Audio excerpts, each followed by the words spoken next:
ধুনীয়া এযোৰ পিওৰ টচৰ মেখেলা চাদৰ লৈ আনিছো ৰ'জ ডিজাইনত। আপোনালোকে কৈ আছিলে নহয় পাৰ্পল কালাৰ ফুলেৰে লৈ আনিবা, সো পাৰ্পল কালাৰ ফুল দি ৰ'জ ডিজাইন লৈ আনিছো। ডিজাইনটো একদম ইউনিক হয়, খুব ধুনীয়া, যিহেতু ৰ'জ ডিজাইনটো আমাৰ সকলোৰে ফেভৰেট।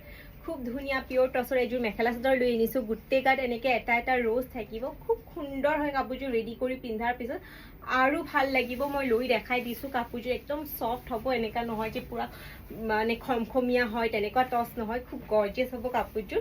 এয়া হ'ব চাব আঁচলটো কিমান ধুনীয়া লাগিছে কাপোৰযোৰ।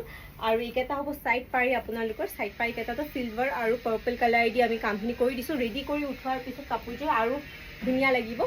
এইখন হ'ব মেখেলা, মেখেলা পুৰা হেভিলি ৱৰ্ক কৰা আছে। আপোনালোকে চাওক কিমান ধুনীয়াকে হেভি ৱৰ্ক কৰা আছে মেখেলাখনত, কিমান হেভিলি ৱৰ্ক কৰা আছে একদম ওপৰলৈকে। খুব ধুনীয়া হয় মেখেলাখনো, এয়া আপোনালোকে চাব পাইছে।